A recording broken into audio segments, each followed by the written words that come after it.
Hi, Emily. How are you? I'm doing well.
Okay, we're going to wait for maybe a couple more minutes and then we're going to start. Oh, okay.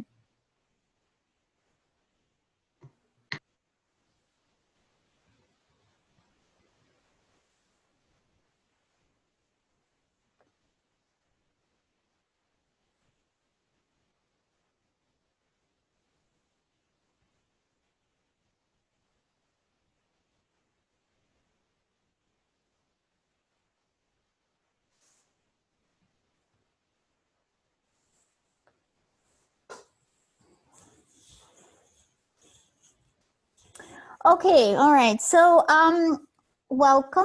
Thank you for joining us.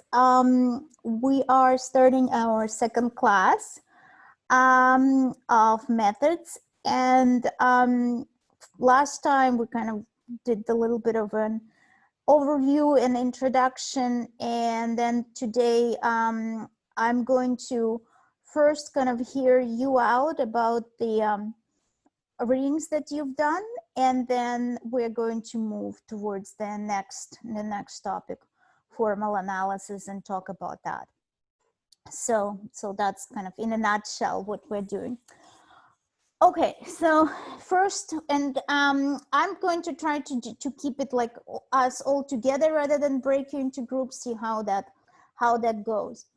So my first question to you is Vasari and reading of Vasari. What are your kind of thoughts or reactions?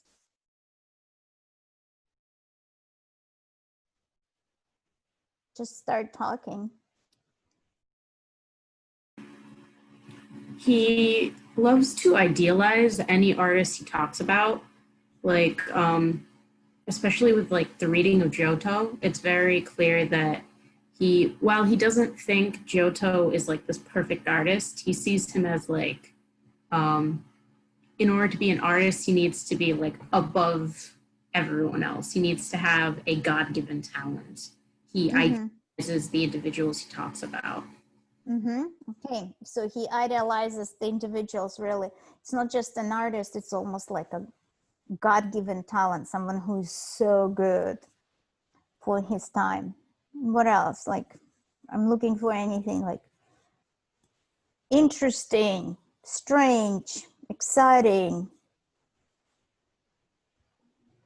I really noticed it, especially compared to more contemporary writings about art, like even stuff from like the 1940s and 50s, because I've read some kind of older textbooks, that his language is very flowery. Yes. Like, I mean, like in the, like from like the 40s to the 80s, like the language was, it was very excessive. It was verbose. It was like, let me use all of the fancy words I've ever found ever, but it's more clinical. Like, so sorry, it very much is like, I'm kissing ass so much, like just writing about the artist, and like especially Giotto, like it feels a little bit like hero worship, but it also seems like because he kind of likens Giotto to this like divine or semi-divine figure, or at least like divinely influenced, that it's almost like if I worship the artist, I might get some of that divine influence on myself. It's kind of the feeling that I got with him. And also he just liked to listen to himself write. Definitely. That's the wordiness is there, definitely the wordiness, and it's partly cultural, partly a symbol, kind of sign of the times for sure. It's very wordy. It's only recently and only within the kind of like more Protestant cultures that we became interested in very drastic editing, I would say. Even in the 19th century, we read Nietzsche and I don't know, anybody, Schnitzler, even Freud to an extent, although less so. It's all very, John Ruskin, it's all very, very wordy. But Vasari takes definitely, he deserves the first place of that. And there is that he is, he includes himself into the lives of the artists. So when he talks about Giotto, yes, that's kind of his lineage. He will come eventually there as well. Any other kind of ideas about that? Let me ask you this then. Okay, so obviously there is an emphasis on the life, on biography here, and there is you read Chris and Kurz, and I kind of started looking at your responses. and kind of the idea of kind of creating mythologies of people. And I thought that they were, you kind of, you got it, you understood, and that was right on. What is the, why are we paying attention to that, and what are potential maybe dangers or potential kind of negative aspects, problematics of creating something like that?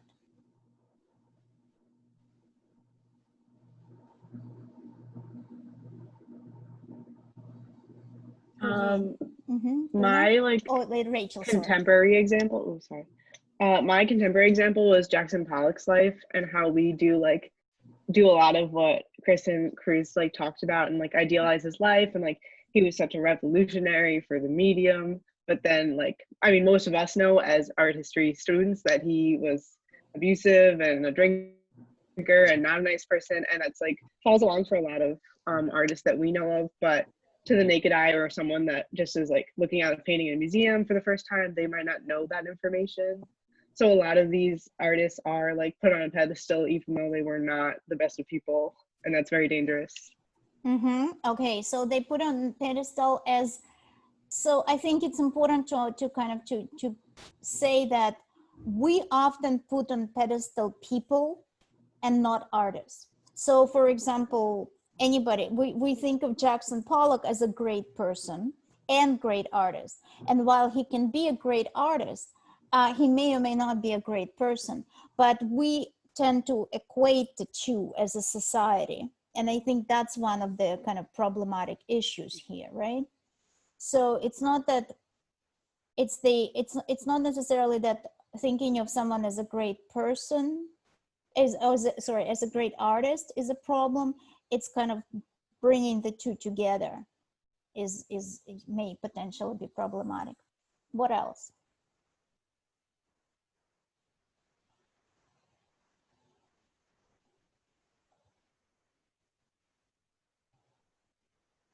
What other?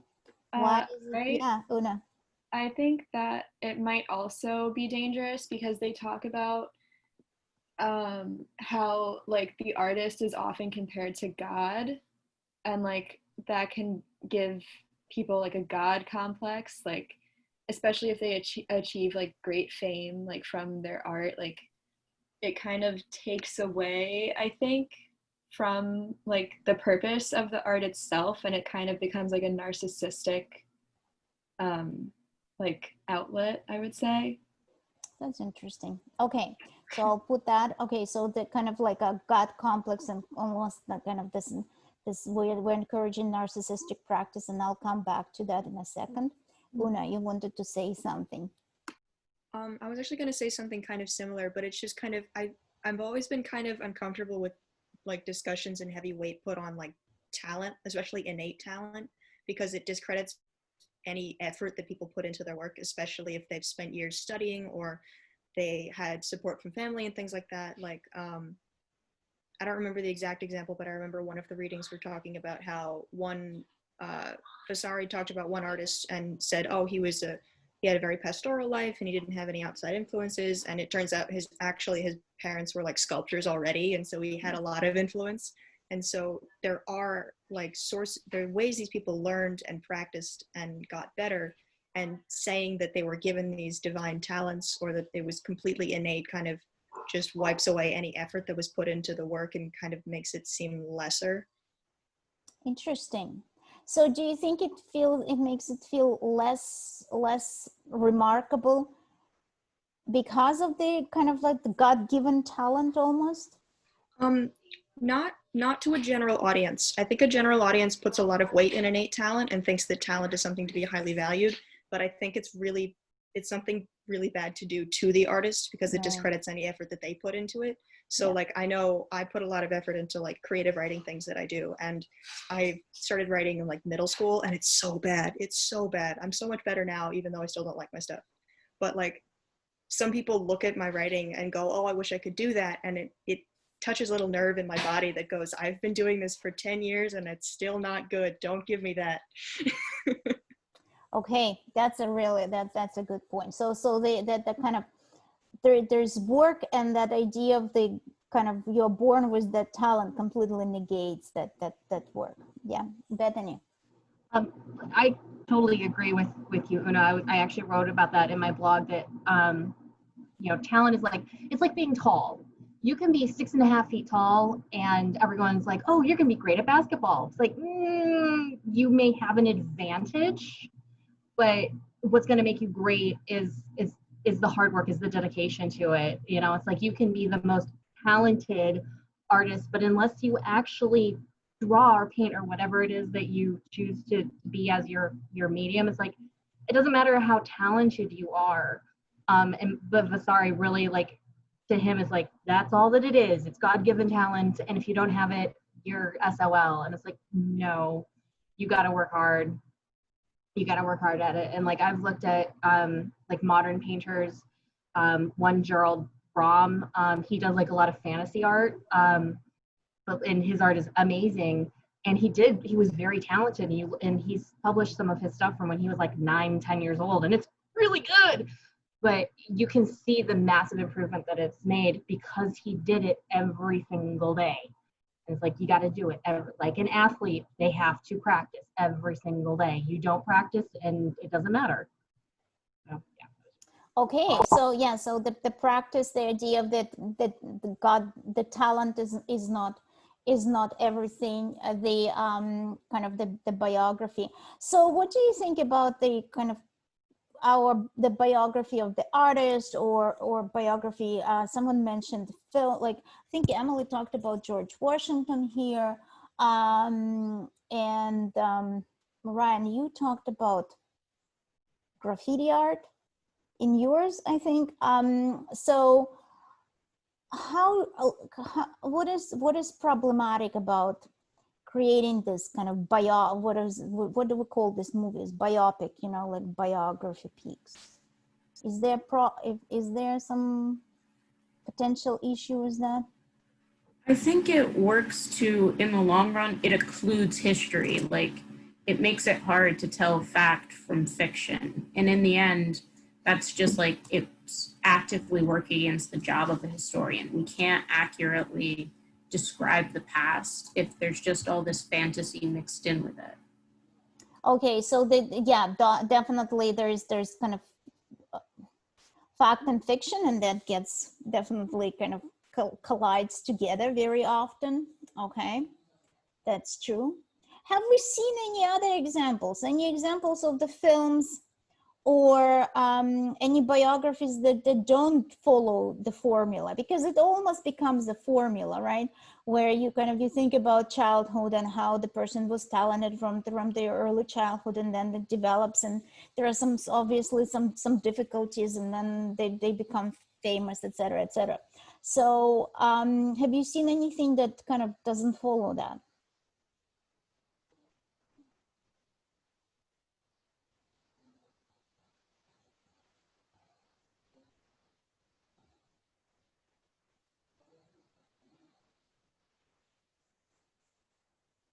No, we're not sure. We're thinking, like, can't really think about. Yeah, it's hard, huh?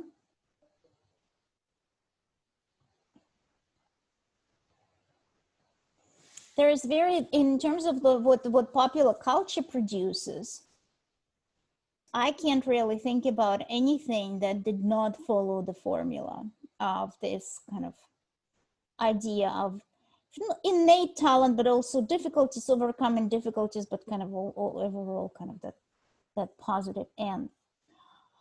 One of the things that I want you to think about, and I'm sure some of you probably brought it, kind of raised that issue in your responses, is which part of biography actually influences art of the artist and which do not.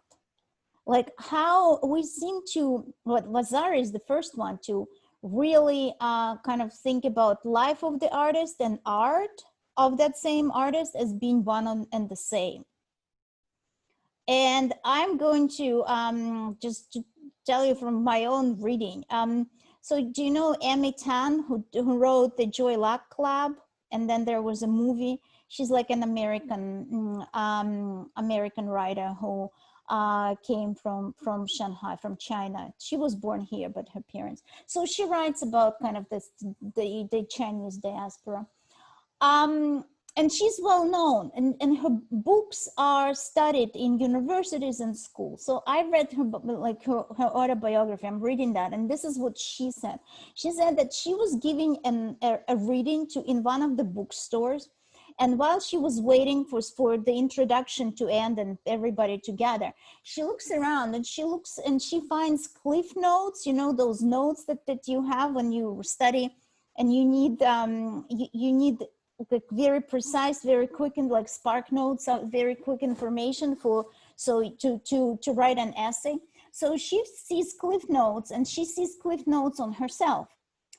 She takes it and she starts reading that, and she reads her biography, and she reads there that when she was 17, she spent a year in Switzerland dating a mafia boss. And then she says, I don't know. I dated an older guy, and yeah, he was a pothead, and his friends were kind of pot, but I don't think they were as organized to be a mafia. And that has nothing to do with my writing, because then I finished school, I went to university, I met the person that I married. We're married. Yes, he was supportive of my writing, but that has nothing to do with that, and it's in Cliff Notes. So that to me was so funny and so great, because and also humbling, to be honest, as an art historian, because I don't know what is right and what is wrong, where the biography really makes sense and where it does not. So that's one of the things that I think is very important. How exhaustive do we need to know? How exhaustive the biography needs to be? Why do we need to know it? To what extent? And the other part of it, do we judge? That's something that Rachel just kind of mentioned. Do we judge the art based on the biography? Do we just kind of completely separate the one from the other? What's the appropriate thing to do? You know? I feel like separation of artist and art is really difficult, especially considering like there's no way to take art out of context. Its entire meaning is based on the context that it's in, especially given like what the artist intended, even if what they're intending is not actually coming across. And you can have art by artists that doesn't have anything to do with, like, maybe the artist is problematic, but they make something that doesn't have anything to do with that. And that doesn't mean that has less value because the artist had like problematic views on other things.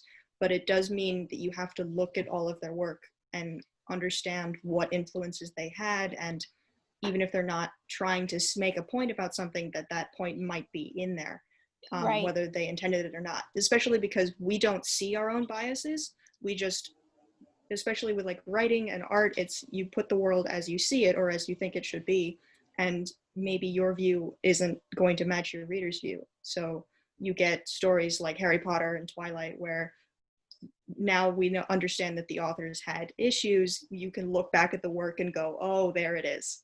Yeah, okay. Absolutely. Yeah, that's a very good point. Anybody else? Any other kind of comments? Mercedes?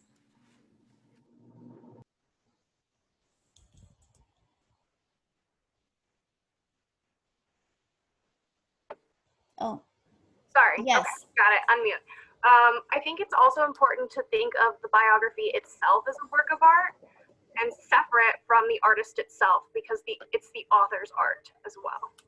Yeah, that's a great point. Yeah, absolutely. We're looking at, we have to look at Vasari and his work, and as a work of early art history, that's a really interesting, really valuable thing. I completely agree, and that's theirs. It's their work. Okay, anything else? I was just gonna say that Vasari, like we talked about, like he's very self-aware of what he's doing. He knows people are going to be reading his book forever and ever. And something that Chris and Cruz like discuss is like a lot of these authors write like mythologies. You know, they say like as a child, like Hercules like tied up the snakes in the cradle, and that's how Vasari writes. And so I think it's just like evidence saying like he knows he's writing mythology and legacies of these artists. And legacy is kind of a big word to put on like a human being. So I just wanted to point that out. Yeah, that's a good, very, very interesting point. He is very aware that he is writing for posterity. He wants people to read that for a very long time, which is very interesting to me because there is such a awareness in him that he's going to be read for a very long time. And it's kind of unusual for that time, for the 16th century. So that's interesting. Emily. I'm taking another course about like early documentary and how early documentary affected the story, the like animal science. And it has some very interesting points about how much of it was this balance between production for mass media and scientific production. And I think that's extremely relevant with Vasari's, during Vasari's time in early writing, when like fiction writing wasn't necessarily, if somebody was reading something, they're reading something academic or historical. And at times, like if you want to make it more appealing and make yours last, you have to make it readable. And I think that still applies for this early form of like academic writing.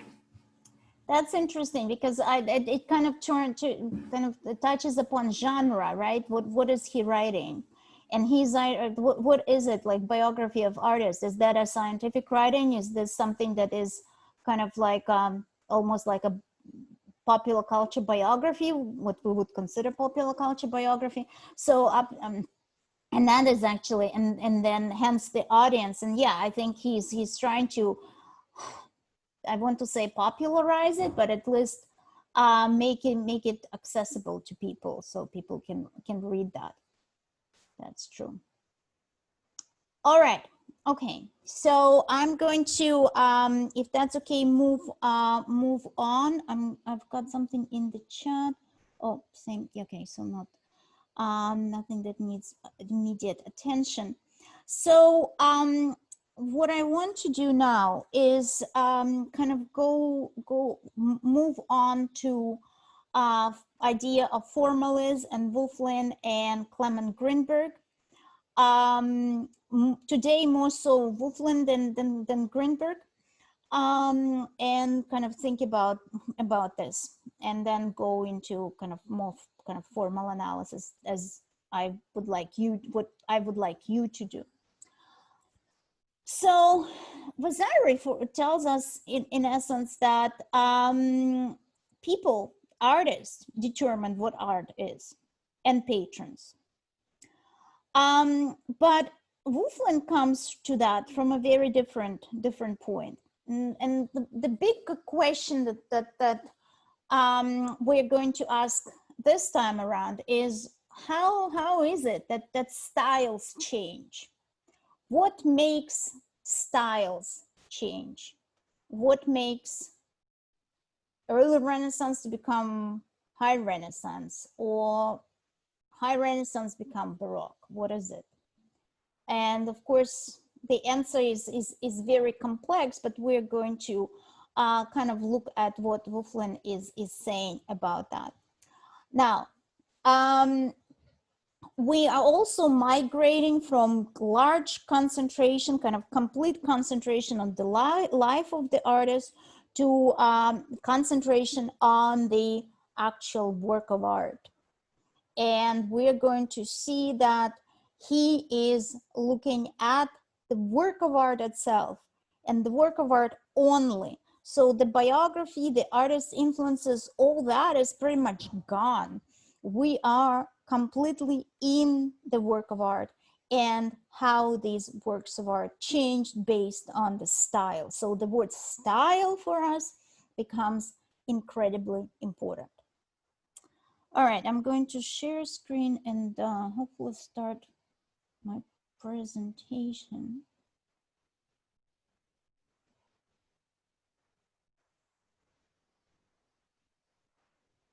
Okay. So Henrik Wolflin, you're going to read a part of Principles of Art History, which he published in 1915. That's what you're going to read for next time, and we're going to talk about that. So I'm just going to introduce that for us. So he was born in 1864, died in 1945. One of those very important founders of the discipline of art history. As you can see, we're moving some mere 400 years. No, 300 years, sorry. We're moving forward some mere 300 years from Vasari. And we are looking at someone who was in the late 19th century and early 20th century, was one of the founders of the discipline of art history.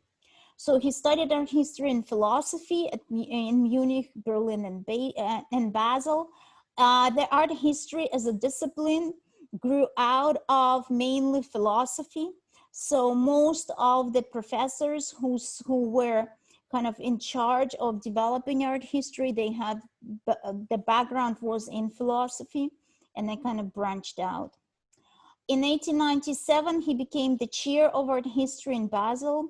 That he wasn't the first art history chair. He kind of inherited that post from his mentor.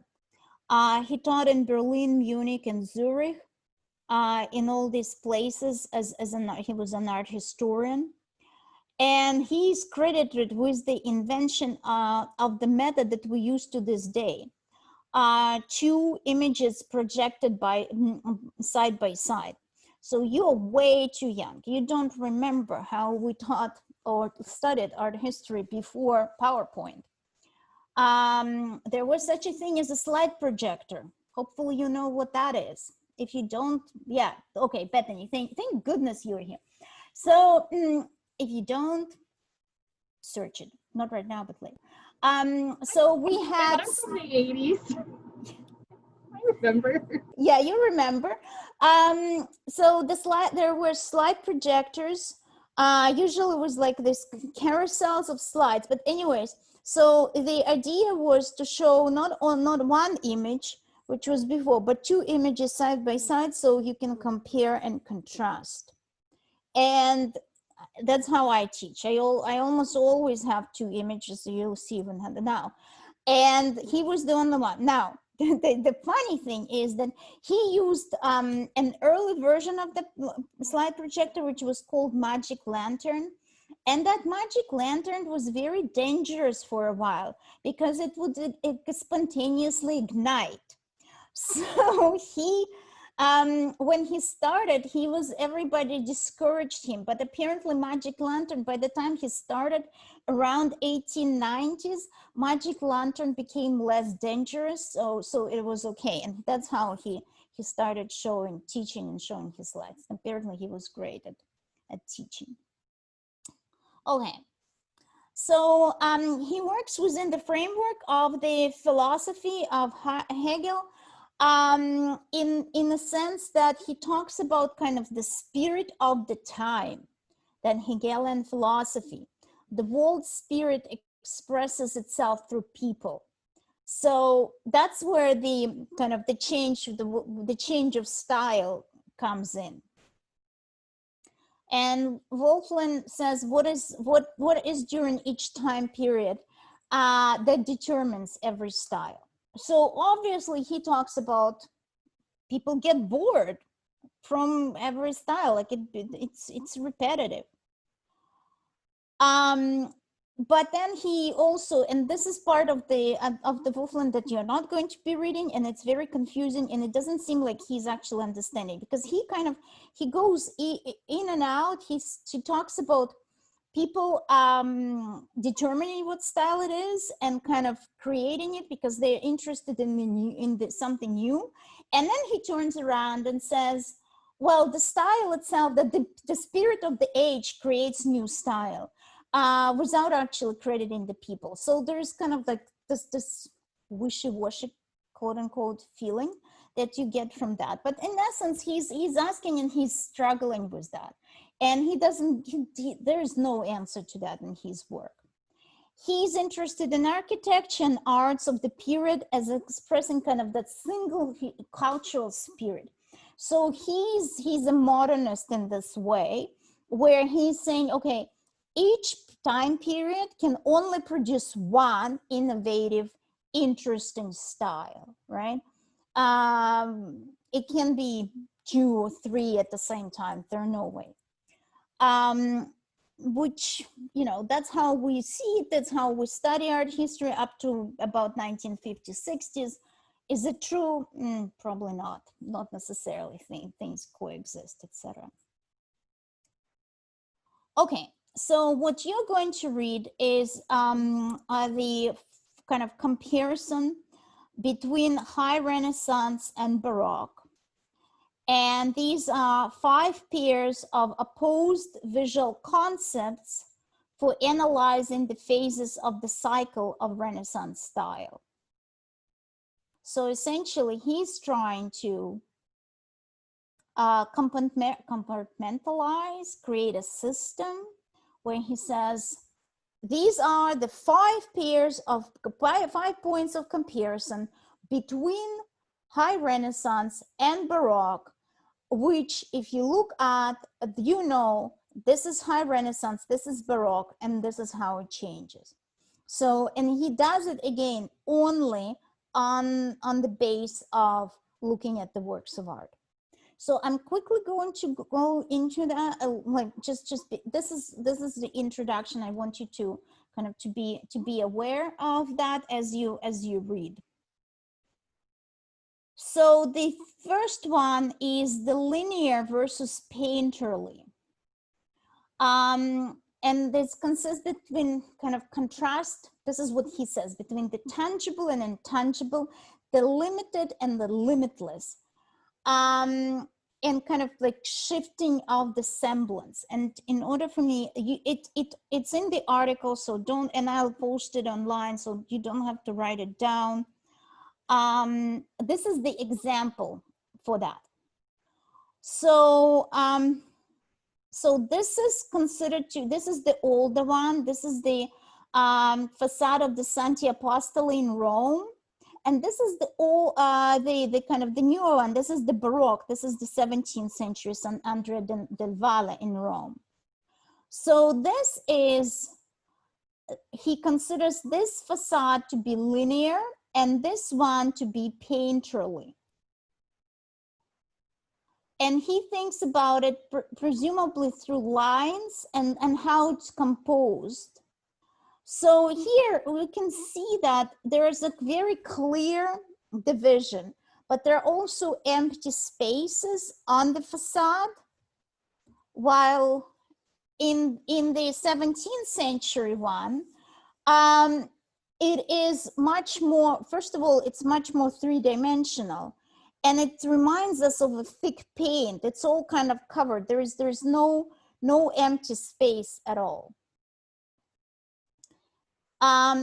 Now, it may make sense to you, it may not, and as horrible as it sounds, that's not the point.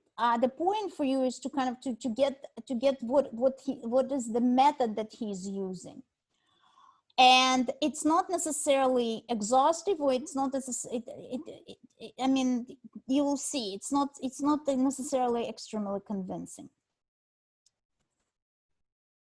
This is number 2, the kind of the principle number 2, and I'm showing you here Donatella's Gata Melata, the honeyed cat, the condottieri from his memorial, his statue in Padua, 1445-50, and Trevi Fountain in Rome, erected and designed by Bernini. So this is kind of talks about different planes. So he says, Wolfland that is, that during the Renaissance we basically have one entrance, one plane in the representation. And you can see it here. It's a fairly simply designed statue. We have a horse, we have a person, there is nothing else. With the Trevi fountain, of course, there are so many different planes, and the composition is a lot more complex. And this is the characteristic of the Baroque period, that complexity of the composition in terms of kind of planes and entrances and kind of slowly letting us in into that. Questions before we go? Okay, so the third one, this is I'm showing you Titian and Rubens. Titian of course is Renaissance, and Rubens is Baroque. And here we have kind of he's essentially saying this: the gestures and the lines of the composition of the painting in Renaissance are kind of bring us inside, while in Baroque, they divert us to the outside of the painting itself. So this seemed to me to make sense, because essentially he talks about kind of more closed and open composition. So here, the Assumption of the Virgin here, really, you see that everyone kind of centered on her. The people at the bottom, she herself kind of like, she's not opening her hands and showing us on the outside. With Rubens, there is a lot more kind of coming outward, a lot of lines coming to the outward, etc. So this becomes the kind of the important point.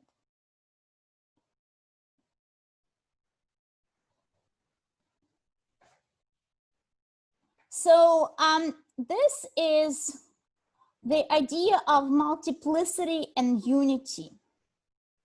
Here it's Palazzo della Cancelleria in Rome, and Bernini Palazzo del Daci from Rome. And here's we kind of look at that. In Renaissance, there's kind of an idea of multiplicity, of multiple parts connected together to become whole. While in Baroque, there are parts that are kind of united, but they are not necessarily harmoniously united all together. So there are parts that are broken, and kind of there are a lot more parts that are being united. So the individual parts be read as a few and clear independent units, and those which the increased number of units requires that they be read as a whole. So there are a lot more units. The buildings become larger, and they require us to be read as a whole ensemble, but they are more complex.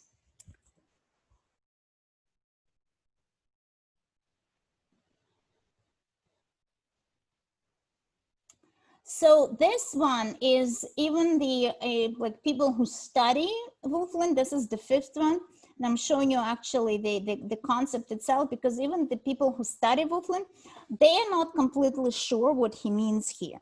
So it's absolute versus relative clarity. This pair is closely related to the preceding one, the absolute being more explicit and the relative less so, with each part having a life of its own. So kind of like each part develops. And my illustration is this. So Leonardo creates this. The composition is completely clear. It is, again, kind of centered, kind of comes to the center. In Rembrandt, at the Supper of Emmaus, the way I read it is that while the composition is very clear, each of these people here could be read as almost an independent, quite complex drawing. and hence it is this kind of relative clarity rather than absolute clarity.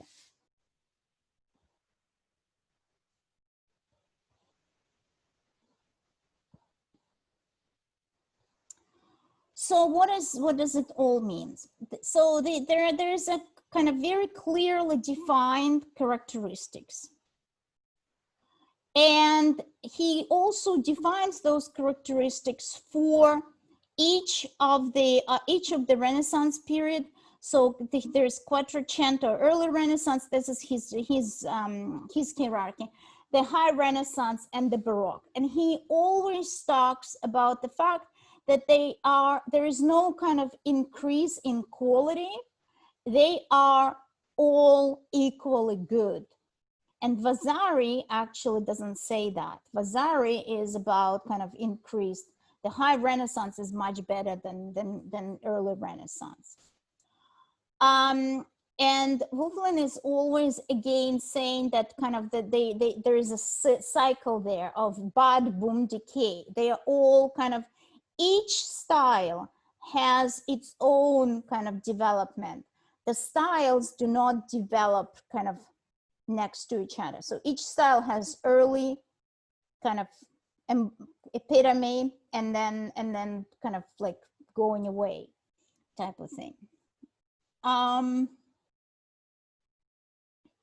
So then the last thing is one of the main questions: how and why art and style change. And he talks about late styles, and this is Baroque for him is the late Renaissance style. And this is important because he's the first one who looks at that. He looks at the kind of idea of the late style as late Gothic, late Romanesque, late Baroque. And he says that the idea of the late style is not satisfactory. Calling it late really is not right, because each of those late styles creates their own contribution and their own forms. So they should be studied separately, and they should be, there should be attention paid to those kind of later style.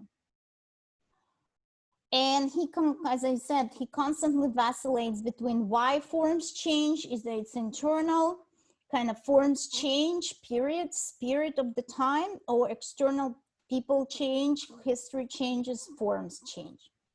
We don't think about it that way anymore. I think we're all kind of so aware of history that we understand that the kind of external circumstances of people's lives and historical events kind of influence the change. But that was not the case in early in the history of art history. People really kind of, because it was so dependent on philosophy, it was very important for people to kind of to understand kind of that idea of the internal struggle of the styles. Okay, questions, comments on that?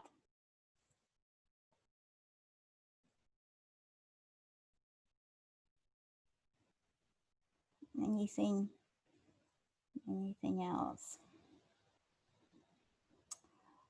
Okay, so I'm going to now, I want to talk to you about formal analysis that I want you to do for the objects and or artworks that hopefully you were thinking about and kind of thinking about doing.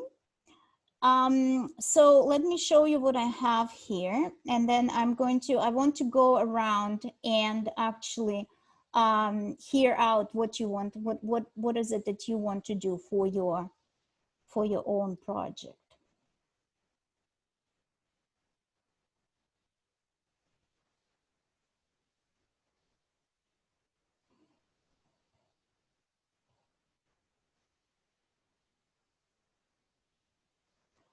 Okay, so what I have, the example here is not the best, I have to say, but the categories are here. So here is what I want you to do. I want you to think about, to decide what do you want to do, and then I want you to for your final essay. So for your all your essay papers and everything else, if possible. If not, you still have time, but I want you to kind of start thinking about it. And then these are here in this handout. I have all the elements, all the formal elements that actually could exist, or maybe not all of them, but most of them. And then I have some more here, and kind of space, and kind of explores all the element and the ideas. So the most important part, which I always tell everyone, that not everything you've got here is going to apply to everything. You have to really kind of be selective and decide which one will apply and which may not. But in essence, what I want is for you to concentrate only on formal qualities of the work. I'm not interested in why it was made, who made it, how it looks right now. I really don't. I want you to assume that you know absolutely nothing about this work. You see it for the first time, and you only think about perspective, composition, line, color, etc. Okay, and that's how you approach that. This is a decent example. It's not the best example. It's not just the writing is not great, but it will give you an idea. Okay, so I'm going to stop sharing now. Ideas in terms of what you think of doing.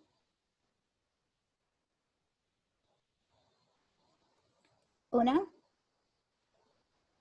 I had this one French painting I kind of was really interested in looking at more deeply. I'm in the process of figuring out if there's enough articles and things for me to actually do it. But it's called The Floor Scrapers, and I, for the life of me, cannot pronounce the French name or the artist. I know his first name is Gustave. Caillebotte. Yeah, that guy. Okay. And I've seen this painting a couple times, and I think I read like one analysis of it was one time, and I've always just been really interested in the color usage and the lighting and the use of forms and figures. So. Okay. So Floor Scrapers. Okay. So I think you can do it. It's not necessarily, I'm not a specialist, but I've read enough about French art to think that you could probably do Caillebotte. There's quite a bit. There was a big exhibition. There's a big exhibition catalog of Caillebotte's work. I think you should be able to find some stuff. Okay, great. It's a good, yeah, I like that one. Yeah. Okay, next. Even if it's like just kind of, if you think about it, that's fine. You can change it too.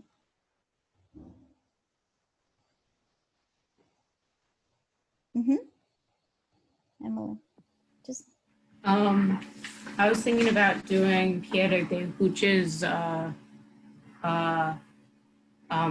View of a House in Delft. Okay. It's not one of his most famous works. There's plenty of information about him. There's not a ton of articles specifically about that work in particular. I was thinking about that. Okay. Okay, yeah, so that's something to consider. What are one of the things to think about is there, since there's a lot of information about the artist, can you apply that? And can you actually, I mean, if you want to be more original and kind of think about it in terms of kind of how do we look at that for at this particular painting, that's fine with me. Yeah. Just make sure that there is a lot on the artist, like a lot. Okay. Azul? I'm not very sure about what I want to do, but I thought about maybe doing Picasso's Guernica. You definitely will have enough sources. Huh? You definitely will have enough sources. Oh yeah, but I'm not sure if it's like original enough.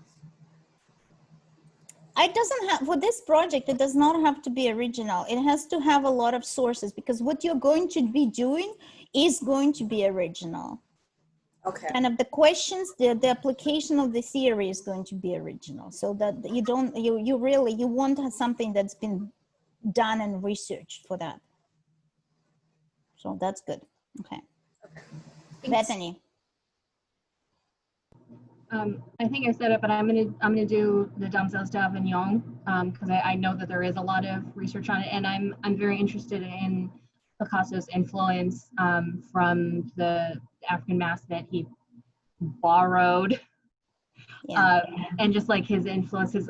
I think I've told you like the aspects of like cultural appropriation and appreciation, and the cultural influence that happens. Like that's really kind of like where my interest is going. And I know that piece, like half of my reference books that I could possibly use are just, you know, like survey books, but like I know that there's a lot of information out there on it. I like it as sort of like this touchstone of like it a lot of things changed because of it. Mm-hmm. So that's kind of where my interest in that is. Okay, I'm just writing for you something. So this is, we're going to have a lot of troubles with getting getting actual physical books, but then this is for you. This is an older book by Miriam Turgovnik, Gun Primitive. That's one of the classic one on the idea of using primitive art in culture, and because it's older, I think maybe it will have some of it will be online scanned, and if not, then we're going to figure something else out. Yeah, I've also got a couple of books that are actually about like Aboriginal art, and they talk about like primitivism. So they don't talk specifically about like Picasso or that work, but it talks about some of the themes that kind of go in with that. So I've got some other books that are more auxiliary, but they kind of buttress other things up. So I've got some other books too. Okay, cool. Yeah, wonderful. All right, next. Yeah, Olivia. Mine is more like of an object, but I think it'll work out. But it's like a Joseph Beuys postcard. That's it's out of like PVC, and at Toledo they have one of the editions of the postcard that I was at that museum, and I was able to like do a storage project on it.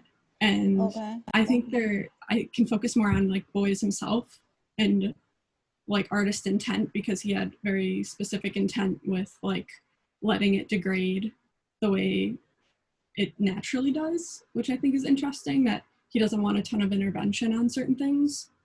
And there was a paper done about this postcard that I think at the Harvard Art Museums they have an edition, and they did a treatment on it. And so there's a paper on more of the conservation treatment and storage of it that might be helpful to look into that. Okay, that sounds good. Now, the kind of things to consider. Yeah. Would you be able to do a formal analysis of that? Is that? Yeah, so I think I could, just based on, it does have words on it in color, and it is like a little postcard that is stamped, and the one we have actually came with like a wooden postcard underneath it in a whole box, so it's really like more than just the postcard itself. Okay, I see. Okay, so I can focus on the whole. Then so yeah, I think that's really interesting, and it's really great. Go for it. I don't know, with the conservation, I think that will come in only at the very end of the project, where you may want to use that as your kind of main thesis for your paper.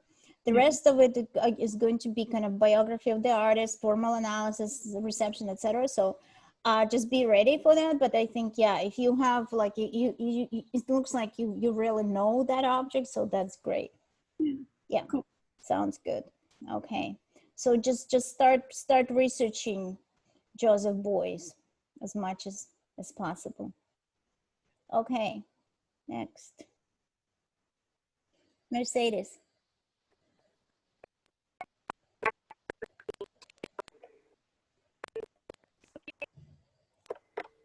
Yes. Yeah. Okay, got it. I've been jumping back and forth between two, either the Portrait of Adele by Gustav Klimt or Garden of Earthly Delights. Okay, I cannot help you here. It's like both of them are great, very different. So yeah, you decide. Yeah, both of them have enough information, so that's great. Yep. Okay. Next one. Anna. Oh, Amanda. Sorry, Amanda.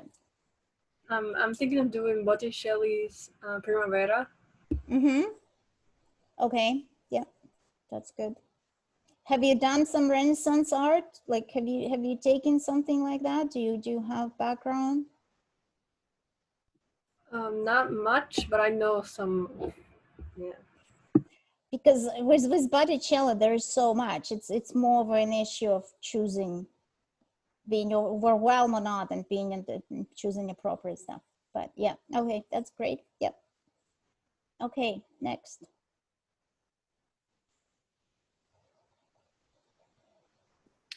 I was thinking of doing the Starry Night, and I know I just wrote a paper on Van Gogh, but I didn't really like get to touch on it much. So I think it'll be interesting to research. So you want to do Starry Night?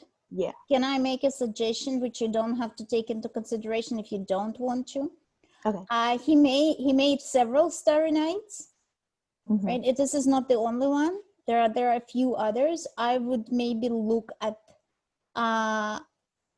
maybe doing a different one, possibly, just kind of as an idea, again, as an idea, or maybe kind of thinking about comparing or taking, at least keeping that in consideration, taking that into consideration, because I mean, Starry Night is great, and the work is great, and I know you like Van Gogh, so I'm not against that. But I want to, there's a lot about it, and I'm kind of hoping you can take a slightly different perspective. Okay. All right, sounds good. Next. Rachel. I think I'm gonna go for Damien Hirst, the physical impossibility of death, and then the mind of someone's living, which is the shark. Okay, all right. Yeah, I think I'm gonna go for it. Okay, I don't know how I got like 10 sources already with like a superficial research. So okay, yeah. So I yeah. think it's okay. All right. Oh, I'm looking forward to reading that formal analysis. Okay. All right. Okay. Next. I'm just going to Natalie. No, we need to unmute you. Okay. No.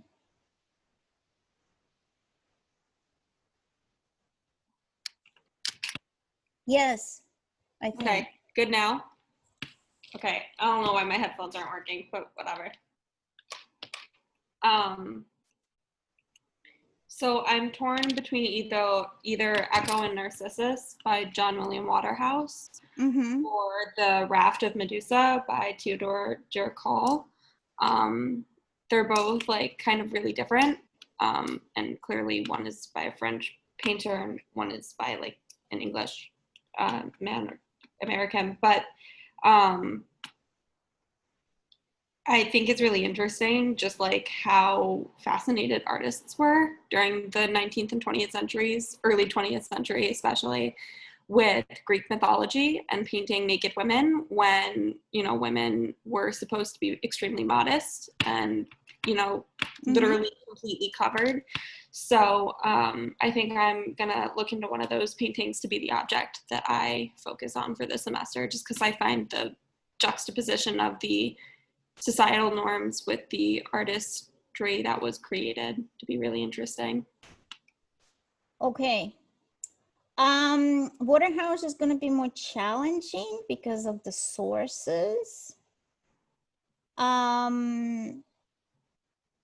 Jericho is easy. If you want your life to be easy, on like that's just like really, it's going to be if you want to look at the kind of the representation of women, we can talk more about maybe choosing a different example. I don't know. I mean, I haven't looked into that particular piece. And I know that Waterhouse is well known, but I don't know how much is there. So I don't know. Check, think. You don't have to even do research at this point on Jericho. I'm just telling you there's enough. Okay. All right. Okay, Ryan. Yeah, so I think I'm gonna go with a contemporary example. Kara Walker has a massive statue at the Tate Modern. It's called the Fons Americanus. Okay. It connects to, it has so many different layers to it, but it's constructed in a very neoclassical sense. It's sort of reclaiming the idea of a statue because they're all very large and typically very boring, but this one is quite different. I think it's a great choice. Just make sure, I'm sure there's barely anything on the statue at this point, but see how much you can get on Kara Walker, because some of the stuff that you can just gather from almost like popular sources and or kind of look at the theory and transfer, but she is still like, if you can find enough sources on Kara Walker, go for it. If you don't, I don't know. Okay, so okay, yeah, thank you. You're welcome. Thank you. All right, who else we have? Ireland, what do you think? All right. Well, I was kind of going between two kind of sets of series by Monet. I really like his poppy fields along with his water lily pond. And I'm kind of leaning more towards the water lily pond just because it is like a set of 18 separate canvases with all different lighting throughout the days and everything.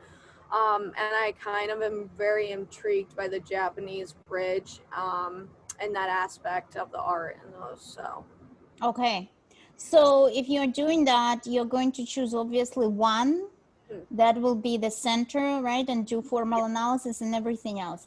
Now you have to have, I'm sure there is information, but you really have to find that first, like information about the series. How long did it take him? When did he exhibit, etc.? Yeah. Okay. So that's kind of the point. But yeah, that's great. Thank you. Thank you. Christine. So I was thinking of doing Narcissus by Caravaggio. Okay. Or what's the other one? I forget the other one, but the one where St. Paul falls off of his horse. I was thinking of doing that one. Okay, I don't. My brain. Yeah. I don't remember the name, but okay. So I'm stuck between those two. Okay. Yeah, you will find enough for either, so that's great. Okay. Okay. Cool. Sounds good. Thea. I was thinking of doing the Elephants by Salvador Dali. Oh, okay. I got to see the statue in Rome that he based it off, so. So this is kind of the same thing. There's a lot about Dali. Dali is very popular. There's a lot of fluff about Dali. There's a lot of coffee table books about Dali. So be very careful. I don't know how much there about the elephants. So I didn't see a lot, but yeah. So yeah, so it's a matter of kind of you deciding what, how difficult you want your life to be. And how much of the of what you're going to read about Dali will be transferable to elephant, to the statue. So I'm going to leave it up to you, but I'm really begging you to look very carefully at how much of what you're finding is academic, because he's like, it's hard with Dali. Okay. All right, Jake. I was thinking Rubens' The Judgment of Paris.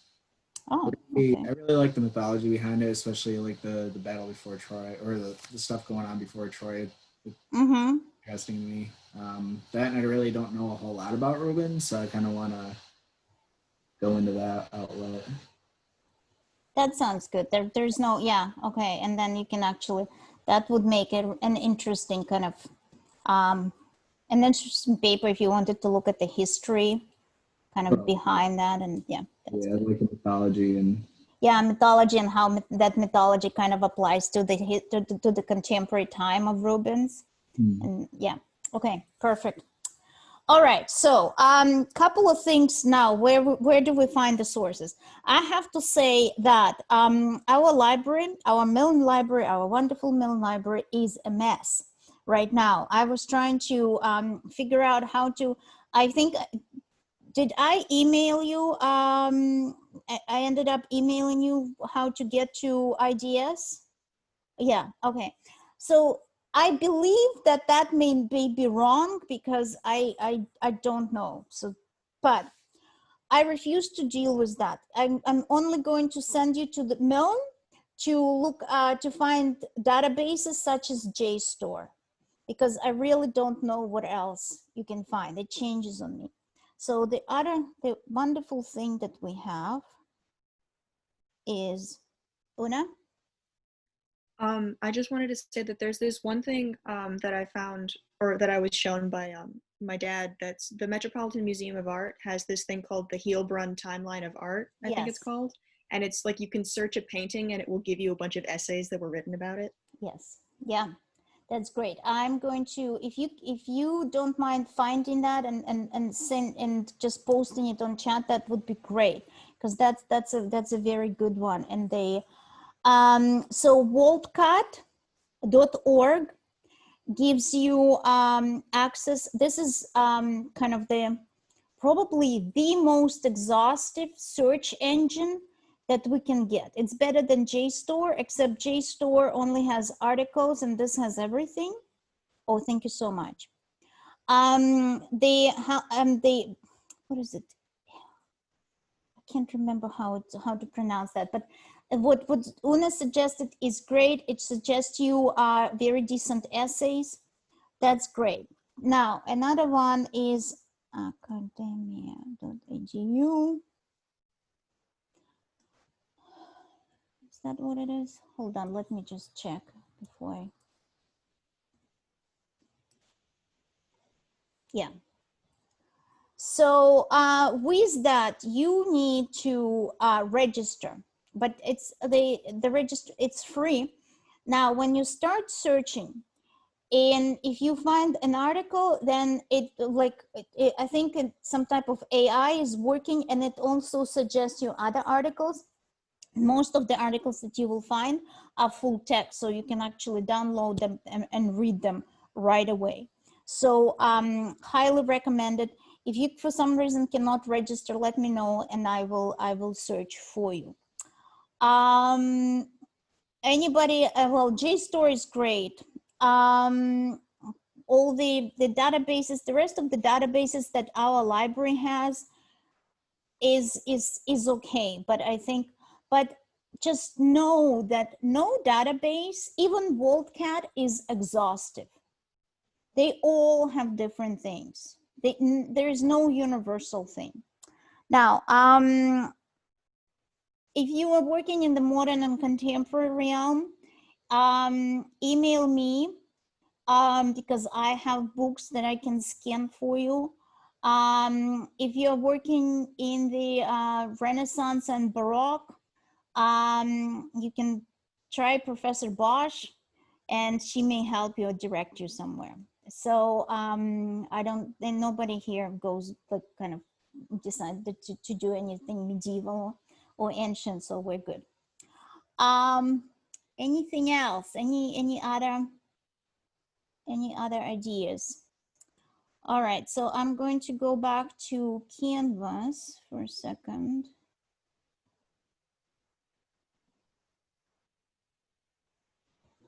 So I had a question about the blog posting. Yeah. On Canvas, there are two separate, like blog one that was due at 4 and one that's due like right before midnight. Was that just like two different ways to submit the one blog? Yes.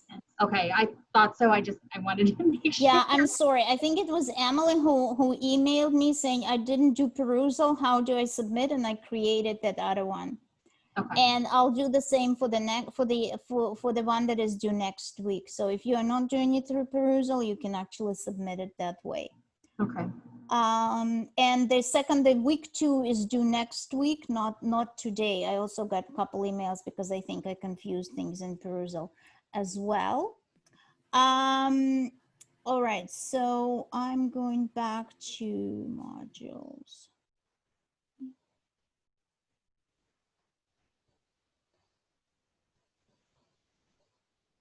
Okay, so we've got, so for the readings, here is what you need to do.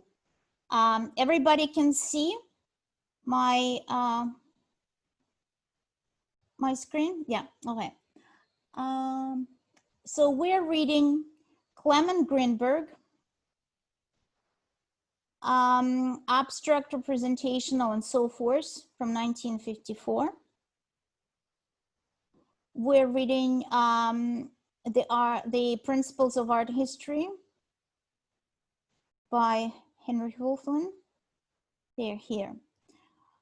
If we have time, we're reading Baxendale, but to be very honest, unless you're doing an object or something that relates to Renaissance, because Baxendale talks about kind of the material aspect of the formal analysis, you might as well just, you know, I'm gonna leave it optional. For the blog, you compare Greenberg's and Wolfland's approaches to formal analysis.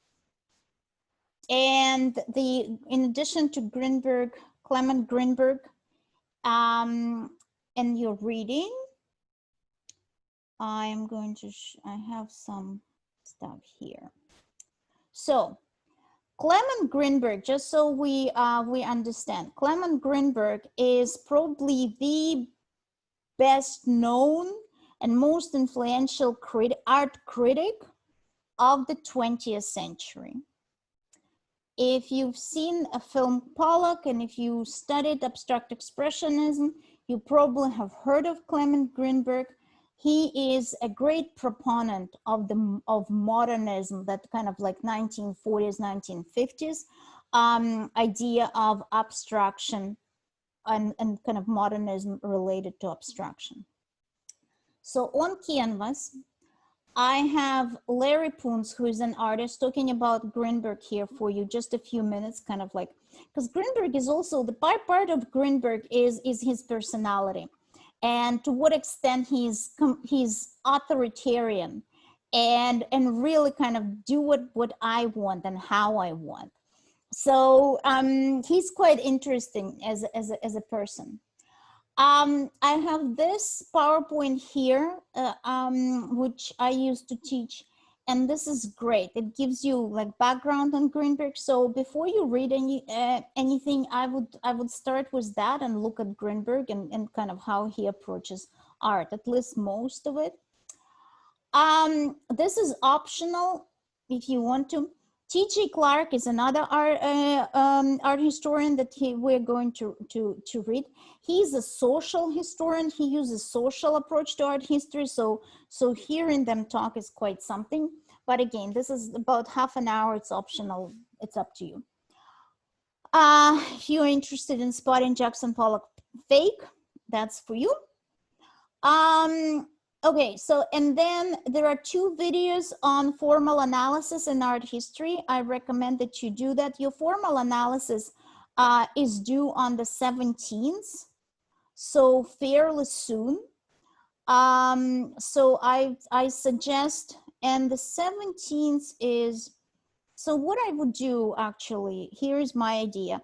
We're meeting on the 17th next time, right? Today's the 10th.